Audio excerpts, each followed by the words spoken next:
പിന്നെ ഈ നടൻ മമ്മൂട്ടി എങ്ങനെ ഇത്ര സുന്ദര കുട്ടപ്പനായിട്ടിരിക്കുന്നത്? കല്യാണം കഴിഞ്ഞതോടെ അഭിനയം നിർത്തിയോ? മനുഷ്യൻ സമാധാനമായിട്ടൊന്ന് എക്സസൈസ് ചെയ്യാൻ സമ്മതിക്കില്ല എന്ന് വെച്ചാ ഞാൻ പോണം. പച്ചപ്പാലായി വന്നവനാ ഇപ്പൊ വാച്ച്മാന്റെ ജോലിയായി.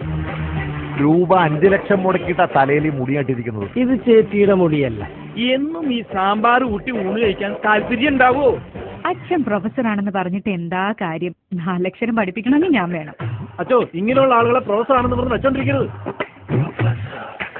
ഏതൊരു ഭാര്യയ്ക്കും ഭർത്താവിന്റെ കണ്ണ് നനഞ്ഞു കാണുന്നത് ഫുൾ സന്തോഷമായി. പ്രൊഫസർ കല്ലിൽ ഒരു ഭാര്യയുടെ കാണും. പ്രൊഫസർ ജീൻസും ടീഷർട്ട് ഇട്ടാണോ കോളേജിൽ പോകുന്നത്? താൻ എന്ന് മുതലാണ് ഉച്ച പ്രൊഫസറായ? സാറിനൊക്കെ വല്ല ബാറിലും പോയിക്കൂടെ? പ്രൊഫസർ ആകുമ്പോൾ ആരും സംശയിക്കില്ല. കോഴിയല്ല, ഈ കാര്യത്തിലെ ഒട്ടകപ്പക്ഷിയാ, ഒട്ടകപ്പക്ഷി. ഈ പൗഡറുകളെല്ലാം തീർന്ന പിന്നെ ഞാൻ എന്റെ മസിൽസിന് എന്ത് ചെയ്യും? സാറിന്റെ ഭാര്യയെ ഞാൻ ഫോളോ ചെയ്യണോ? ജോലിയുടെ ഡ്രിബിളിങ് അത്രയ്ക്ക് എന്റെ പാൻറിന്റെ പോക്കറ്റില്ല.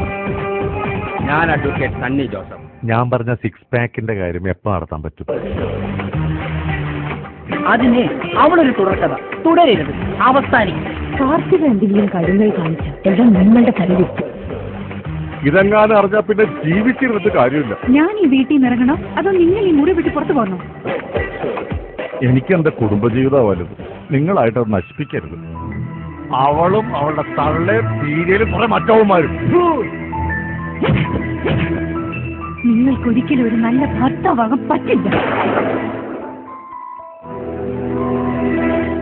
ഒരു ബോട്ടിൽ അമൃതാഞ്ജനം.